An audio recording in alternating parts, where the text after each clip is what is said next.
Good evening. We'll be holding a small talk about the domestic intelligence agencies, particularly the NSA and CIA, monitoring a Al-Qaeda communications hub in Yemen, in which they learned about an important high-ranking terrorist meeting in Kuala Lumpur, Malaysia.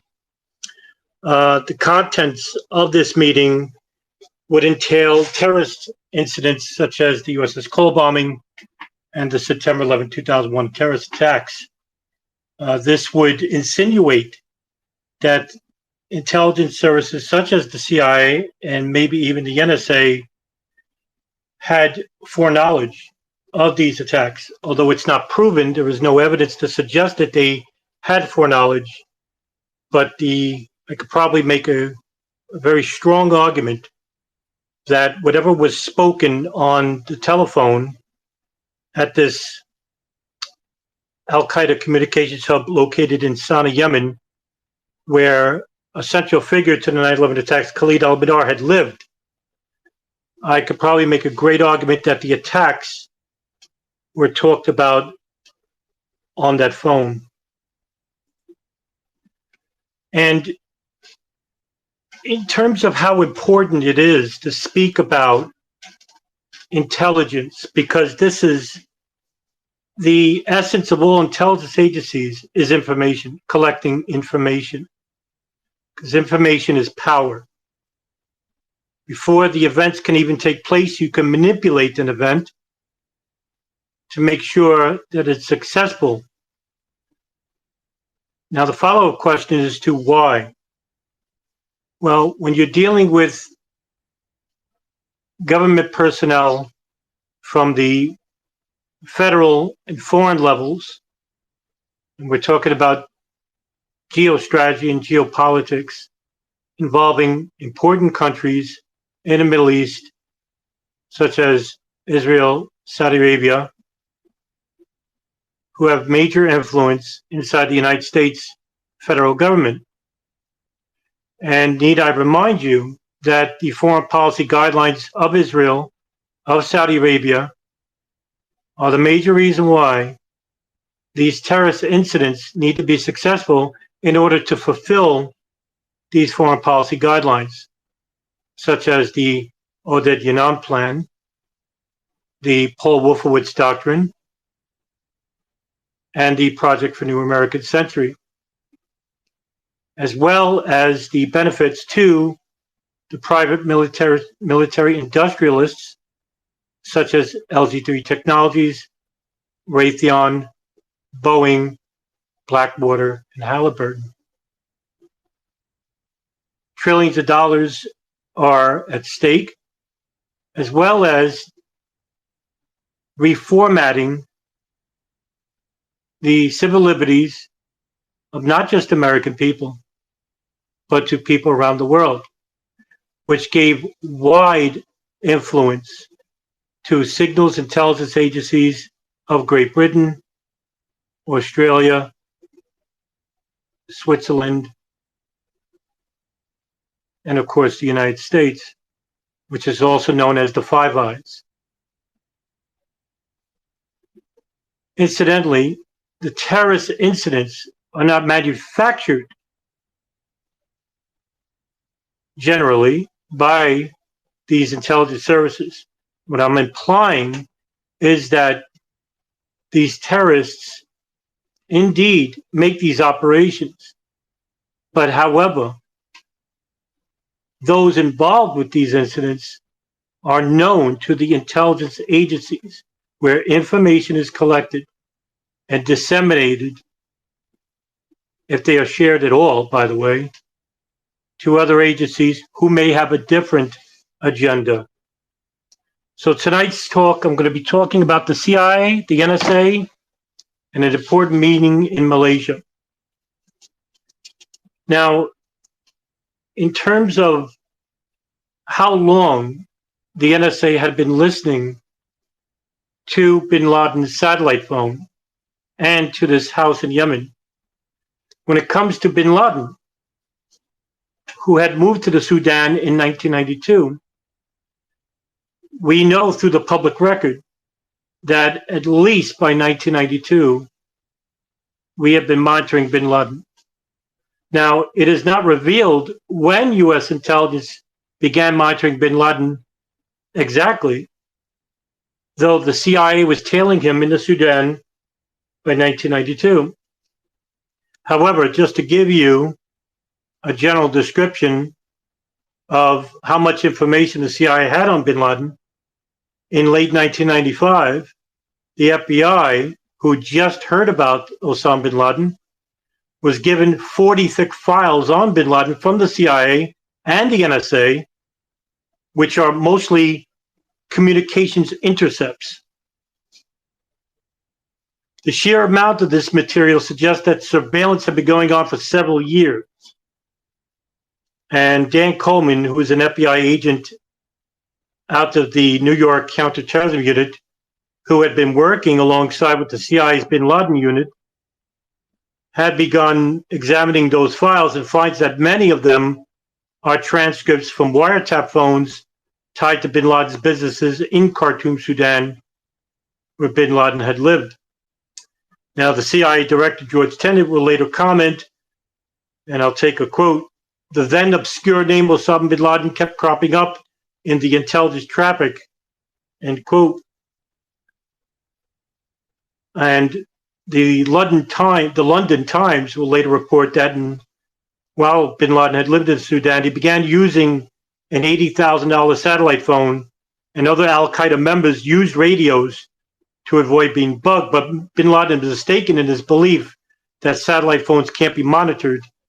The satellite phones that bin Laden had used were decrypted phones where the NSA can listen to every single phone call that is incoming and outgoing. Just to give you an example of how much information the NSA, particularly them, had on bin Laden, as well as the CIA, who was running human intelligence. By the way, none of this prior to the meeting, throughout those years in the early 90s, had not been shared with the FBI or the State Department. Now, on December 29th, the NSA, who were monitoring an Al-Qaeda communications hub in Sana'a, Yemen, where Khalid al-Mihdhar had lived, the NSA had intercepted a phone call between an individual by the name of Khalid, who would later be known as Tawfiq bin Attash, and Khalid al-Mihdhar and Nawaf al-Hazmi. The NSA had intercepted communications among three Arabic men throughout the days of December 28th to 29th, and the names are Khalid al-Mihdhar, Nawaf al-Hazmi, and Salim al-Hazmi, the brother of Nawaf. When the NSA was listening to the phone call between Khalid bin Attash and Khalid al-Mihdhar, Attash had mentioned Khalid al-Mihdhar's full name, as well as the first names of Nawaf al-Hazmi and Salim al-Hazmi. Now, this would make the NSA the first agency in the world to know the names of 9/11 hijackers. Khalid had told Khalid al-Mihdhar that he wanted the three of them to come to an important summit in Malaysia on January 5th of 2000. Now, apparently, U.S. intelligence does not know Tawfiq bin Attash's full name or his role in Al-Qaeda, and they won't know until late 2000, December of 2000, which means that the NSA had sat on this information for 11 months. At the same time, U.S. officials in Pakistan intercept Nawaf al-Hazmi in Karachi, calling Khalid al-Mihdhar at the Yemen hub. They learned that Nawaf is planning a trip to Malaysia on January 4th. The NSA is also monitoring Nawaf al-Hazmi's cell phone, who is calling his brother Salim. The NSA will share details of these calls with the CIA on December 29, 1999, in the hopes that the CIA will take photographs of the people attending this meeting. Incidentally, the CIA does not share this information with the NSA. And already what you could see, the problem is that the agencies themselves are not cooperating with each other, holding back pertinent information from one another. There's this conspiracy regarding that the United States government, as well as the intelligence services, are all acting in accordance with one another to either manufacture an event or to allow an event to happen. This is not necessarily the case here, because it's the opposite when it comes to September 11, 2001, and other terrorist events like the 1998 East Africa bombings and the USS Cole bombing, where you have information that wasn't shared with other agencies, which probably could have stopped these incidents from even happening, or at least hindered the operations.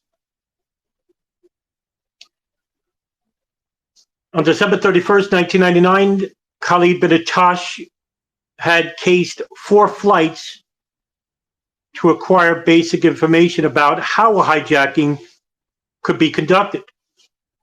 Starting from Kuala Lumpur, Malaysia, he flies to Bangkok and then on to Hong Kong before returning to Malaysia via Bangkok. This is all for the public record, as the FBI had detailed information regarding Khalid, as they only know him by that nickname. Now, take this with a grain of salt, because Tawfiq bin Attash has been tortured by the CIA. He would later tell a CIA interrogator that he took a box cutter onto the plane, but that security did not notice. While in Malaysia, he and fellow operative Abu Bakr al-Tazizi initially stayed with a Jemaah Islamiyah leader, Ridwan Isamuddin, who goes by the nom de guerre Hambali, at the Endonite clinic, where Khalid receives a new prosthesis for his left leg. Presumably, Khalid shares what he learned at the Al-Qaeda summit meeting in Malaysia, which is attended by Khalid Sheikh Mohammed, Ridwan Isamuddin, and others. And I'll get to that in just a minute.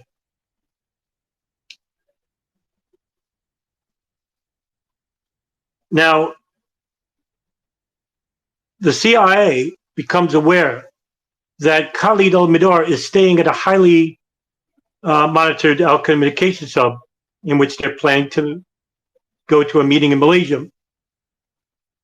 The CIA closely watches as he leaves the hub, in which the CIA now has a monitoring station which is watching the house and who's coming in and out, and flies to Sana'a, Yemen, to Dubai, our United Arab Emirates, on his way to Malaysia, where he stays at a hotel with Nawaf al-Hazmi. Agents from 8 CIA offices, as well as 6 foreign intelligence services, are all asked to track him in the hopes that he will lead them to bigger Al-Qaeda figures, hopefully. Now, the CIA and local authorities are running an operation to track militants transitioning from Dubai Airport, and United Arab Emirates officials secretly make copies of his passport as he is passing through it, which is actually coming from 2 stories. One is that when he lands, the passport is photographed, or that when they stay at a hotel, the CIA breaks in and take photographs of the passport while they leave. Whatever story you believe is irrelevant, because what's important is that information about Khalid al-Mihdhar and Nawaf al-Hazmi's passports, as well as them possessing dual U.S. visas, are sent to a CIA virtual station called the Bin Laden Issue Station, codenamed Malik Station.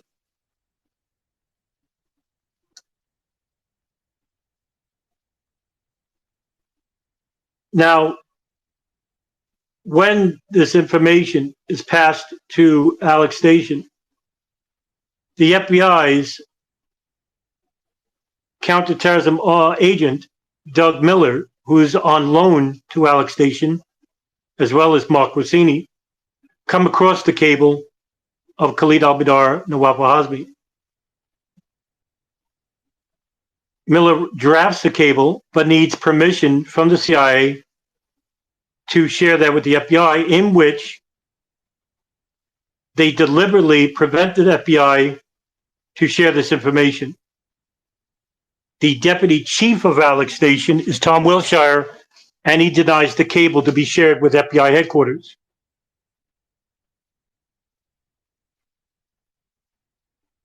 Thus, the CIA is intentionally withholding information from Khalid al-Mihdhar, from the FBI, about 2 Al-Qaeda operatives, in which the CIA also finds out that both men had traveled to the Balkans to fight against the Soviets, as well as being involved indirectly with the 1998 East Africa bombings and the USS Cole bombing.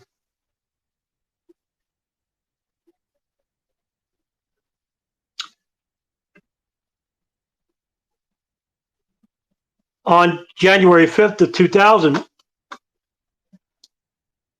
the Malaysian summit meeting is held.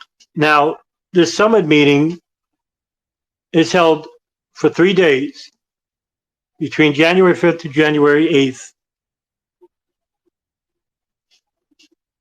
The meeting, which is held about a dozen, I'd say 12 or 13, trusted followers of Al-Qaeda and their affiliates, specifically Jemaah Islamiyah, which is an Al-Qaeda affiliate in Indonesia, where Malaysian authorities, acting on behalf of the CIA, have begun taking photographs of individuals who were there. And the individuals who attended are reported as follows: Nawaf al-Hazmi, Khalid al-Mihdhar, Khalid Sheikh Mohammed, Khalid bin Atash, Abid al-Rahim al-Nashiri, Ridwan Isamuddin, also known as Hambali, Ramzi bin al-Shib, and Fahad al-Kuso. The meeting was held in a condominium owned by Yazid Sufat, an Indonesian businessman who is also affiliated with Jemaah Islamiyah. The Malaysian Secret Service monitors the summit for 3 days and passes this information. The CIA and FBI will later miss many opportunities to foil this plot due to the fact that the CIA had their own agenda. They wanted to know what was happening at this meeting and wanted to know who was participating in it. Meanwhile, the NSA, who was listening in to the phone calls in Yemen, as well as Nawaf al-Hazmi's cell phone, had amassed an enormous amount of data. Now, what was being said on these lines? I can only speculate, but if we're dealing with terrorists, serious men who want to engage in illegal activities, you can only imagine that they were talking about operations, terrorist operations. And so you're probably asking yourself, well, why if the NSA had been listening to these intercepts, why was this not shared to prevent these incidents from even happening? And this is a question that I've been begging the 9/11 Truth Movement and to anyone that just listens to ask, because these are the important questions to ask. The questions are about pertinent pre-intelligence prior to an event even happening. And this is the reason why I'm bringing up the NSA and the CIA in particular. I'm not talking about the Saudis or the Israelis because that comes much later. I'm talking about years prior to these events. Now, I can't specify how important this is about the implication I'm going to make, and it's a very daring declaration, is that I'm in the firm belief, and I can make, like I said before, I can make a really strong argument that the NSA and the CIA, but more importantly, the NSA, had heard about 9/11, the USS Cole bombing, and maybe even the 1998 East Africa bombings being talked about on these phones. And if you have people like Osama bin Laden, Dr. Ayman al-Zawahiri, Al-Qaeda military chief Mohammed Atef, Khalid al-Mihdhar, Nawaf al-Hazmi, we're talking on these phones. Everybody who is listening to me now, what do you think they were talking about? Now, the CIA already knows many details about Khalid al-Mihdhar and Nawaf al-Hazmi. The CIA also knows about a person named Mukhtar, who is referred to as KSM. He is also known as Khalid Sheikh Mohammed. Now, U.S. intelligence, specifically the CIA, and very few people in the FBI, one such person, Frank Pellegrino, out of New York, counterterrorism, knows the name Khalid Sheikh Mohammed. The reason why Pellegrino knows is because during their investigation in the 1993 World Trade Center bombing, he found a wire transfer from Khalid Sheikh Mohammed to Mohammed Salameh, which was in the tune of $2,500. The U.S. knows KSM as an Islamic militant since the exposure of also Operation Bajinka in January of 1995. And the CIA knows what he looks like. The FBI does not. Now, U.S. officials have stated that they only realized about the importance of the summit in the summer of 2001, but the presence of Khalid Sheikh Mohammed should have proved its importance. And this just goes to show you that the CIA at the highest levels, that the NSA at the highest levels had information regarding a meeting in Malaysia that two individuals who were involved with previous terrorist events that were coming to the United States, and this was intentionally withheld, not just from the FBI, but also from the Department of State, the highest officials in American government. So that would also mean that even some people in the Bush White House weren't told. So that just only proves also that even with the federal government, some people may not even realize what was happening, even though another part of their own government is acting in accordance opposite of their own. Now, although the CIA will go on to say that Khalid Sheikh Mohammed summit meeting is disputed, one counterterrorism expert will later testify anonymously. His identity was hidden before the 9/11 Commission in 2003, that he had access to transcripts of Khalid Sheikh Mohammed's interrogation since his capture, and that other Al-Qaeda members, as well as Khalid Sheikh Mohammed, had admitted to being at the summit. Malaysian authorities also specified that he was at this meeting, although there are no known pictures that we know of that were taken while he was there.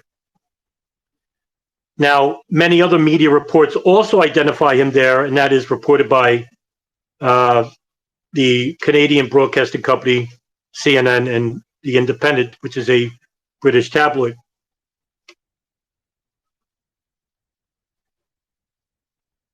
Now, between January 5th and 8th at this meeting, a series of calls are made by Al-Qaeda operatives. And of course, some of them are under surveillance by the Malaysian Special Branch and the CIA, which they link 3 sites involved in the bombing of the USS Cole. Even though the CIA is aware of these calls, it would later say it is unable to know what was on those calls. Now, when Khalid al-Mihdhar and Nawaf al-Hazmi left the meeting, they traveled to Bangkok, Thailand. The CIA's counterterrorism unit, as well as Alex Station, which is run by Richard Blee at this time, will later go to a principals meeting at the White House and state that they lost Khalid al-Mihdhar and Nawaf al-Hazmi, that they could not find them. However, the NSA, who is monitoring Nawaf al-Hazmi's cell phone, does not. They knew, but they never told anybody. Now, the calls made by the operatives are between the following 3 locations. This is important. A payphone in Kuala Lumpur, Malaysia, near the apartment of the meeting. A Washington hotel in Bangkok, Thailand, in which Al-Qaeda operatives Ibrahim al-Dawar and Fahad al-Quso, who were involved with the USS Cole bombing, are staying at the hotel around this time. They're later joined at the hotel by Nawaf al-Hazmi, Khalid al-Mihdhar, and Tawfiq bin Attash, and also Fahad al-Quso's house in Yemen, in which the call came from a payphone to this location, which are made by Tawfiq bin Attash. Now, why do I point this out? Because it's huge. Because the transcripts of these calls are being heard. The monitoring of these people are known to the CIA. None of this information is also shared, neither shared with the FBI or the State Department. As you can see, just by this specific meeting, how much metadata was being collected by the CIA and NSA alone. And when I started this talk, you could just imagine how much information the NSA had, as well as the CIA, regarding the early signals, transcripts, and intercepts of bin Laden's satellite phone and the house in Yemen. That goes back years. On January 6, 2000, FBI Director Louis Freeh and other top FBI officials are indeed briefed about the meeting in Malaysia. However, because photographs are not shared with them and because the intercepts are not shared with them, they make a makeshift board in their office and pin old pictures of Al-Qaeda operatives.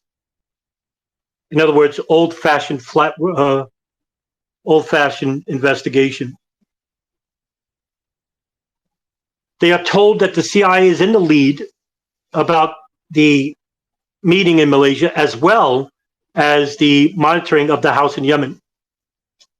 And the CIA, of course, promises to let the FBI know if there's an angle to the case or if there's any future developments, but they never tell them anything important.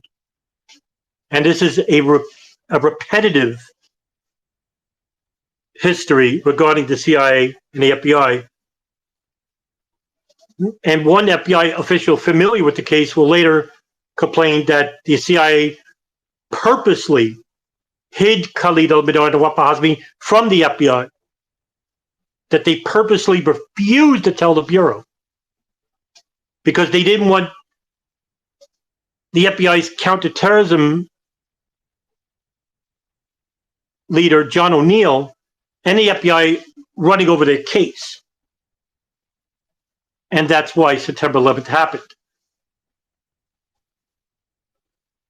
Jack Clunan, an FBI agent in the I-49 squad, which is created by John O'Neill, that focuses on Al-Qaeda, will later state, quote, if that information got disseminated, would it have had an impact on the events of 9/11? I'm telling you that it would have, end quote. Now here we are. We have prima facie evidence that the NSA and the CIA intentionally withheld information from the FBI as well as the leading officials in the State Department regarding two Al-Qaeda operatives, as well as what was being known at the Al-Qaeda communications hub in Yemen. Now, two operatives who attended the Al-Qaeda summit make short trips to neighboring countries, Khalid al-Mihdhar and Nawaf al-Hazmi. They go to Thailand and Singapore. But not much is known about why they were going there and what they were doing, because whatever the NSA and CIA had, they never shared. And so either the information is classified or that they hoarded the information and that we don't know much about the details. Now, presumably, therefore, it is stated that Tawfiq bin Attash does indeed travel to Thailand and that Nawaf al-Hazmi goes to Singapore.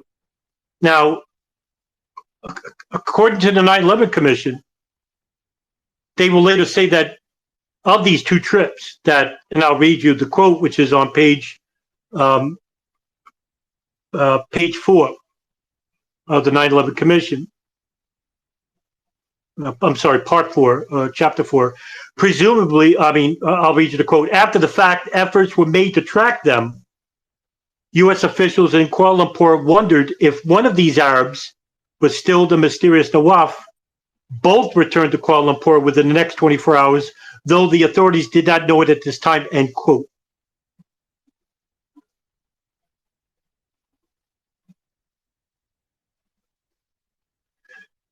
Now, by January 9th, all the data and the photos that the Malaysians collected, all of it is now in the hands of the CIA, except for video footage that was taken. Now, not many people know about this. The Malaysian authorities, it is alleged that they took video footage of this meeting. Now, this is disputed, of course, by the CIA, because if they have it, they didn't share it. But it is alleged that there's video footage that was taken. Now, according to the Malaysian authorities, this video footage was sent to the CIA. But like I said, the videos and photos and very few details from this meeting has been publicly released. Now, what is known is that there are photos of the following. A photo of Khalid bin Attash with Khalid al-Mihdhar. A photo of Fahad al-Quso next to Khalid al-Mihdhar. There are numerous photos of Ramzi bin al-Shib. There is 2 photos of Ridwan Isamuddin and a photo of Yazid Sufat, who is recognized by Malaysian authorities.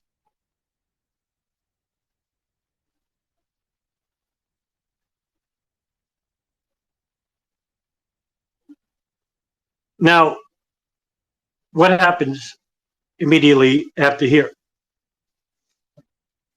Now, when Khalid al-Mihdhar and Nawaf al-Hazmi entered the United States on January 15th of 2000, the NSA and the CIA knew that 2 Al-Qaeda operatives have entered the United States. This is FBI jurisdiction. The CIA, by law, cannot conduct operations inside the United States. Now, this comes from the Church Committee hearings in 1977, 76, 77, that basically handcuffed the CIA regarding assassination plots and illegal black operations happening in the United States. Not to say that the CIA doesn't operate, but they do covertly, but by law, they're not allowed to. This is the reason why the CIA never shared any information with the FBI regarding Khalid al-Mihdhar and Nawaf al-Hazmi. Now, you can sit there and state, well, the CIA wanted this to happen. They wanted 9/11 to happen. That in order for this to be successful, they can't share this information because they fear that another agency that they can't control may monitor Khalid al-Mihdhar and Nawaf al-Hazmi and maybe arrest them. Now, that would be a very bold declaration. I'm not going to say that, although I guess I could make an argument for it. But it's not about what the CIA wants, but that's coming from more influential, powerful figures in the Bush White House and as well as officials in the Gulf and Israel regarding foreign policy guidelines. I will say that the CIA definitely, not the whole agency, but some of the highest officials in the CIA either allowed these attacks to happen because it benefited certain aspects of the federal government as well as their foreign interests. But I wouldn't say they manufactured it because there's no evidence to suggest that. Now, you don't need the United States to manufacture 9/11 or any other terrorist incident if you have terrorists who are willing to do the job. In other words, if you have an enemy that's willing to do the dirty work for you, and you can basically take advantage of the after effects, well, why would you get your hands dirty when you don't have to? You can just basically facilitate these attacks by not sharing information which could impede on these attacks, if that makes sense to you.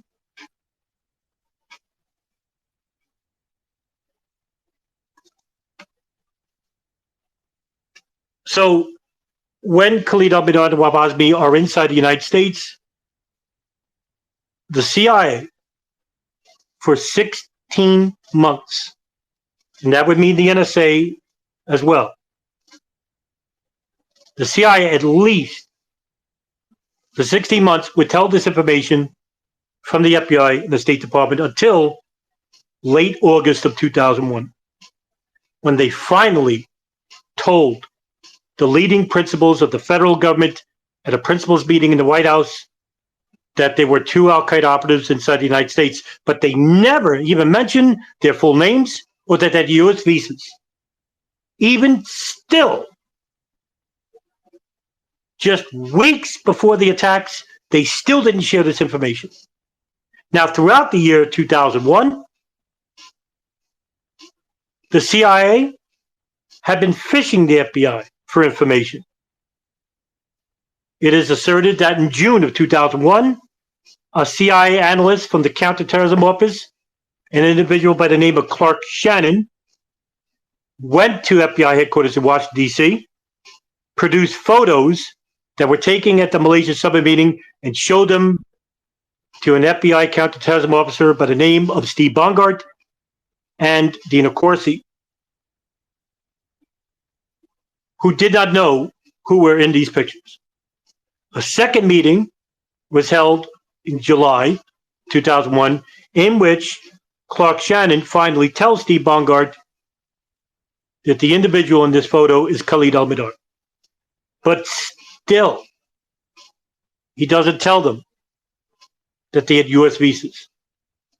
Still, he doesn't tell them they're inside the United States. And what's important is what Clark Shannon told Steve Bongard and Dina Corsi. And what he told them was the following. When Steve Bongard was shown these photographs, he asked, who are these people and why are you following them?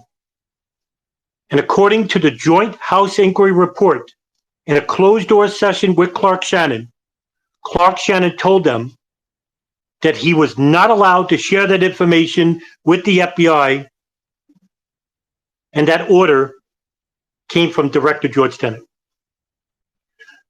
Later, when George Tenet was interviewed by the Joint House Inquiry, and I made a specific podcast about this because this is the essence of pre-intelligence 9/11. The most important inquiry of all is Carl Levin interviewing George Tenet, in which George Tenet lied on the stand and said that he did not tell Clark Shannon this.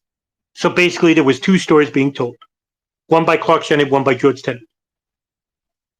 And if that wasn't enough, another piece of important information that is largely ignored by the 9/11 Truth Movement, as well as the public, and I don't blame the public because they don't know,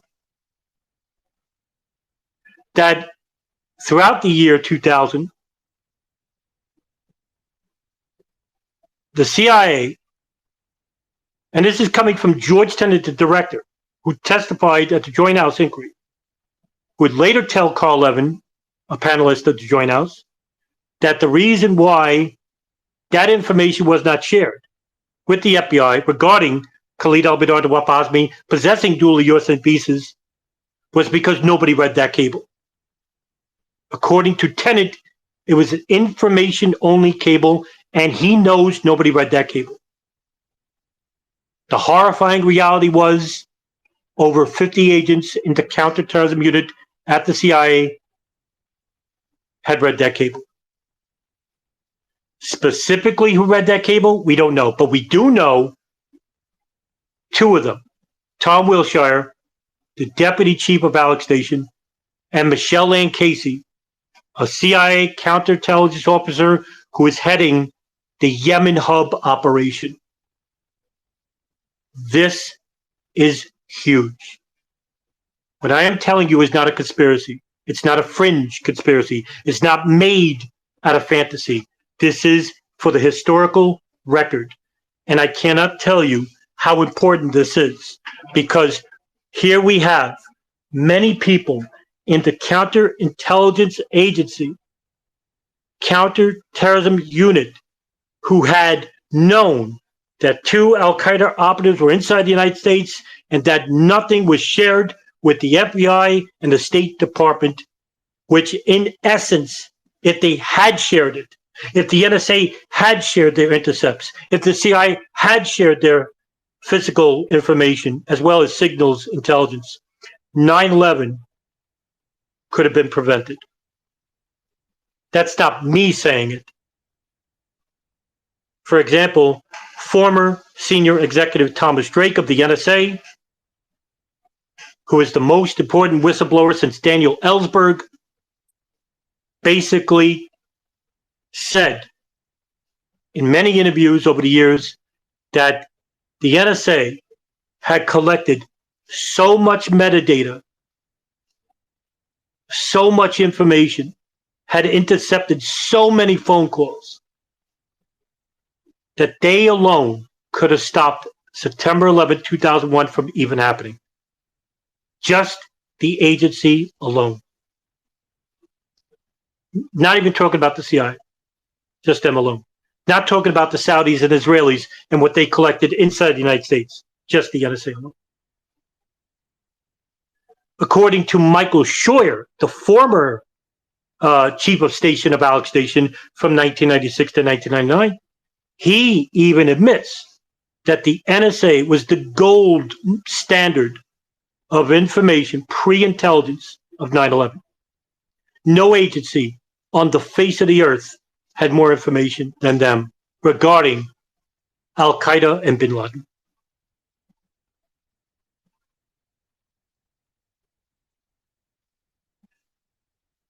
This meeting in Malaysia allowed for the USS Cole bombing to be successful, as well as September 11th, 2001. Even though the NSA and the CIA had collected human and signals intelligence of the major players involved with both, probably could have stopped both. And I think it's imperative that in the future, as well as the present, that we go back and reclaim 9/11 truth to concentrate on these issues. I don't care what happened at World Trade Center 1, 2, and 7, whether they collapsed by bombs or incendiary devices, or even Judy Wood space beams. We don't have any suspects. We don't have names yet. But what we have right now, what I just elucidated to you tonight, we have names, we have details, and we have CIA officers, specifically Tom Wilshire, Michelle Ann Casey, who intentionally withheld information which could have prevented 9/11. We have George Tenet, who perjured himself, who lied at the Joint House inquiry. Tom Wilshire and the head of the counterterrorism unit at the CIA, Cofer Black, also gave testimony and were interviewed by the Joint House and gave conflicting testimonies from each other. Later, one such CIA counterterrorism official, Alfreda M. Bukowski, who was one of the very first hires for Alex Station, gave closed-door testimony to the 9/11 Commission and stated that she herself had walked over to the FBI and gave information about Khalid al-Mihdhar and Nawaf al-Hazmi and their passports. And when it was related to her by the 9/11 Commission that there is no record of her having ever entered the FBI headquarters in Washington, D.C., she then would continue her lies and state that she walked it over herself. How much more do you need to show regarding an inside job, and I hate that term, that there was a crime committed here, and that is the intentional withholding of information which could have prevented the USS Cole bombing,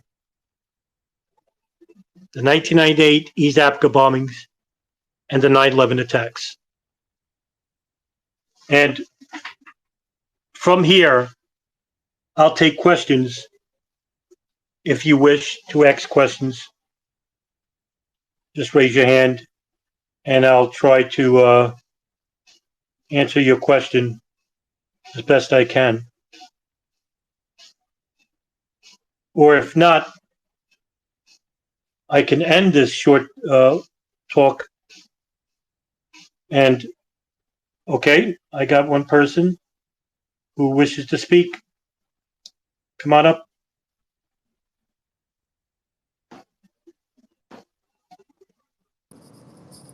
Hey, Adam, how's it going? Can you hear me? Good evening.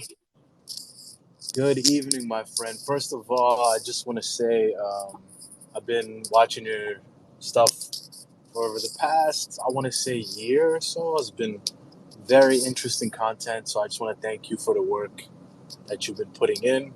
It's been awesome, learning a lot of stuff from your content. Big fan of that.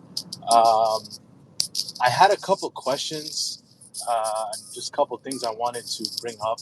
Um, um, Specifically in regards to the Hamburg cell. I know you didn't touch on it too much on this, but I've been meaning to ask you, so I'm here. But um, specifically with Ziad Jarrah, Ziad Jarrah, like from what I can tell, your hypothesis is that this gentleman was not on the plane. Um, Whether he was an Israeli mole or whatever, it's possible, but speculation. I understand that.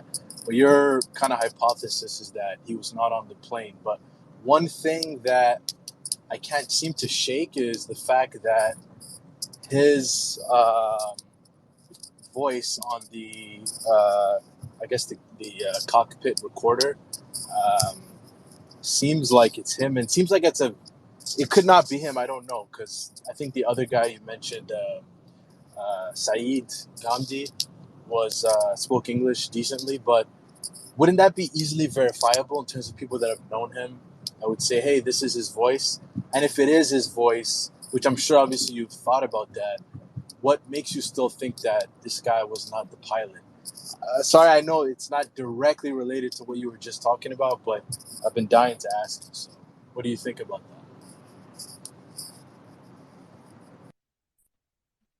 Sure. No, I mean, like I said, I don't like to sidestep the questions anyway. But yes, I do make a hypothesis regarding Ziad Al Jarrah, regarding that he may not have been on United Airlines Flight 93, which crashed into Shanksville, Pennsylvania.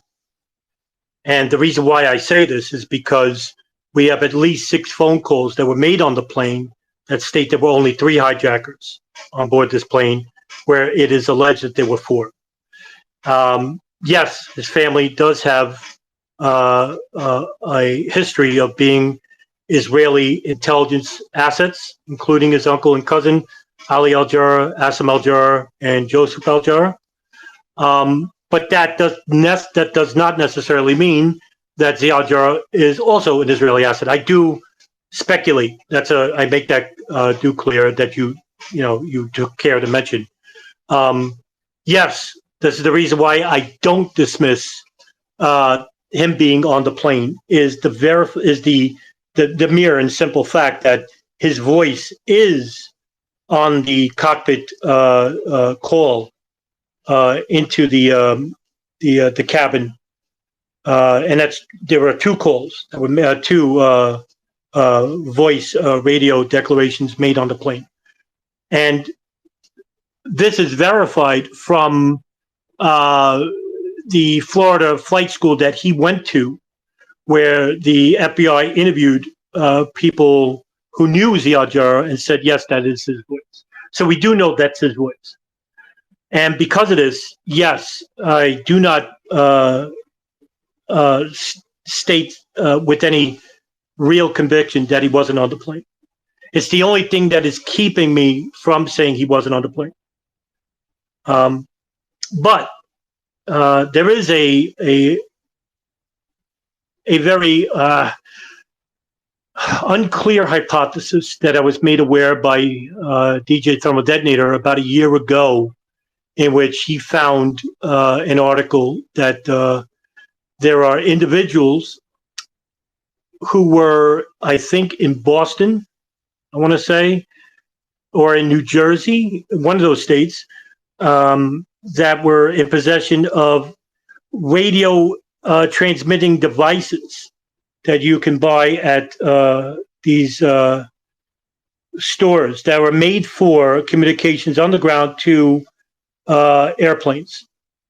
Now, these people were basically seen buying these devices in the days leading up to 9/11, and I will have to go back and find out more from DJ Thermodetonator, because it happened a year ago and my mind is shot. So please forgive me. But yeah, I do remember this, and that the individuals were somehow linked to Ziad Jarrah in a way. I can't remember, but we'll forget about that for now. But I do remember that being brought to my attention.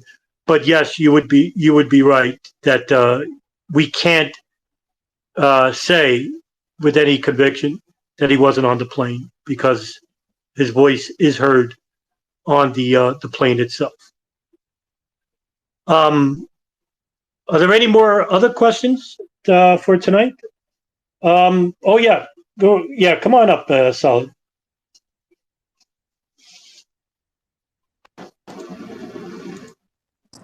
Hey Adam, thanks for that. Thanks for answering that. What are your thoughts on, I guess, some new media regarding 9/11, like films and TV shows? There was a pretty, I guess, interesting or funny coincidence. There was a film that was made recently. I think it was last year. It's pretty new. In Europe, I forgot the country. It may have been a Dutch film, but it was about Ziad Jarrah. Um, they don't name him directly, but I think the film was called Co-Pilot. It was pretty much the story of Ziad Jarrah, but from the perspective of his girlfriend, Hazel Sanguine, I think her name is. Um, but what was interesting was um, they had named Ziad Jarrah in the film Saeed, and I thought that was pretty funny. Like Saeed, like funny coincidence, or what's the term? Goose egg or whatever the term is. And there was an interesting scene in terms of the end. I watched the film. At the end of the movie, there's a scene where Hazel Sanguine is taken into or goes to the German authorities, and she gets a phone call from the Florida um, flight schools that Ziad Jarrah was going to, and they it's a pretty eerie scene because they ask she asks them, hey, have you seen Ziad, or I haven't seen him recently or whatever, and they ask the same thing to her, like, hey, have you seen him? And she says, have you heard from him? And she says, um, no, as if they didn't know that where he was. And then all of a sudden the voice says, he's no longer with us, and they hang up the phone. And that was from the flight school she was talking to, and it was a weird scene because I had remember reading some book some time ago about this. I'm not sure the credibility author, and I have to find it. Just the name of the book escapes me, but they were talking about Hazel Sanguine, about how it was kind of weird how she had. I think it was in the German authorities, their police report, how she had received this call. So the movie kind of played on that, and it was an eerie call where the people on the other line wanted to make sure almost that she spoke, whether she spoke to him or not. And once they confirmed that she hadn't, they said, "Oh yeah, he's dead." Um, and obviously, this is like the morning, the day after or the day of the attacks. So I thought that was pretty wild. I don't know. I just wanted to bring that up, but because you see in new media nowadays, I think there was another film, movie, or TV show that came out a couple of years ago, based on the book The Looming Tower. It's kind of like the neoliberal version of 9/11 Truth, where it's kind of like, oh, it was just what were you just talking about, intelligence and competence versus something more sinister. But yeah, I just wanted to bring that up, and maybe if you had thoughts on that. Yeah, sure. Thank you very much for bringing up that film Co-Pilot, which was made in 2021. I am familiar with it. I have not seen it myself, even though I do have it saved in my bookmarks. But I have like 1,000 bookmarks, and I can't keep up with everything. But yes, I do want to watch that film, and it seems it's very hard to get, and it basically encapsulates the relationship between Hazel Sanguine and Ziad Jarrah. Incidentally enough, I did speak with about Ziad Jarrah just the other day with a couple of co-researchers about a letter that he had written in the day prior to 9/11 to Asia Sanguine, and that this letter basically was kind of cryptic. If you haven't read it, I would suggest you read it. Ziad Jarrah's letter to Asia Sanguine, which is basically public, in which he basically tells her that he will see her in time, and that you won't be far away from me.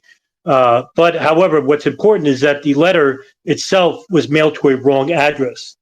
Now, if you're going to write a final letter to the love of your life, you would make sure that the letter is going to the correct address. However, the letter was found out. It went back, returned to sender, and the FBI intercepted it and got the letter itself. As for films, boy, very few. I mean, this is another crime of 9/11 is that we don't have many good films about 9/11 itself. Probably a film called The Path to 9/11, which was a TV miniseries that starred Harvey Keitel in 2006 would be one. There was a French film. It was a two-part film called Roads to 9/11.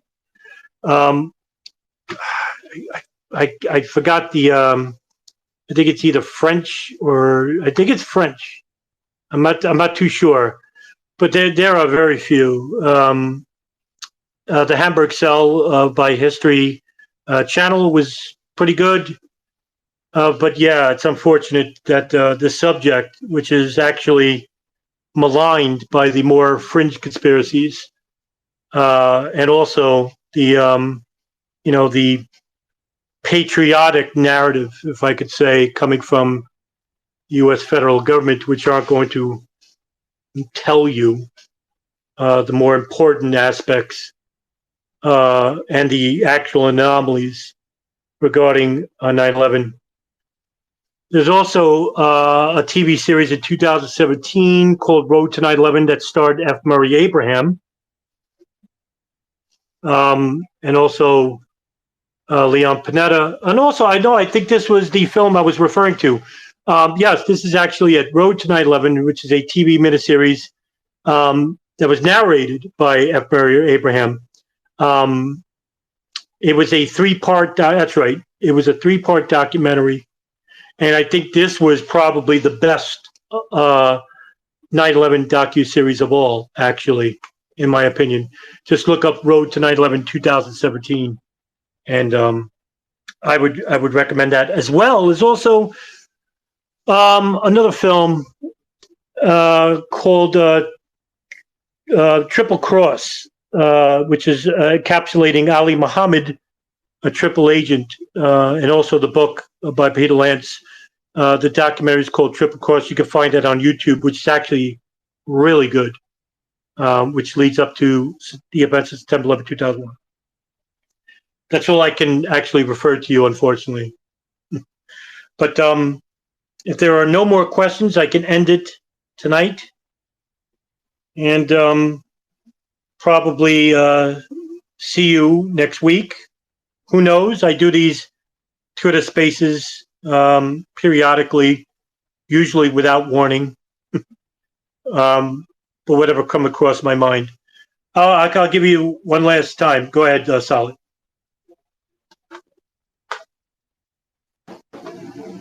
Yeah, Adam, listen, I really appreciate these Twitter spaces. They're really cool. It's my first time interacting. One thing I would say is I know your research. I'm impressed by your research on some of the kind of Islamic extremist movements. I'm a Muslim myself, so I can tell when somebody knows what the hell they're talking about because I've studied the history pretty well. So I think it's pretty good stuff. This was really interesting. So I appreciate you doing your thing. So. Just keep doing your content, and I'm gonna keep checking it out. Oh no! Listen, thank you very much. Really, I'm learning as we go along, actually. And, my previous studies into monotheism helped me a little bit to study about Islam itself, Sunni and Shia, the ideology of Wahhabism, which I repeat ad nauseum is anti-ethical to Islam as a religion. I do make mention that the Islamic world as a whole condemns the actions of these terrorists, which are usually backed by the Western powers, the United States coalition, Israel, Saudi Arabia, which incidentally is currently at war with the Muslim community, Afghanistan, Iraq, Syria, Libya, Algeria, Lebanon. We could sit here for the next 2 hours talking about the vast influence of the American Israeli Public Affairs Committee, Israel's very powerful super PAC, the nefarious secrets of the Saudi lobby, which is the Gulf, United Arab Emirates, Bahrain, Qatar, which are behind the ideology that it permeates these groups, which in essence kill more Muslims than they do anybody else. But all you hear is about the unfortunate deaths of 3,000 people in the United States. But hey, listen, I can't thank you enough for the very kind adulations you share with me. But I will end it tonight, and I will do a better job of relating the Twitter Spaces again. And thank you very much for listening. Have a good night.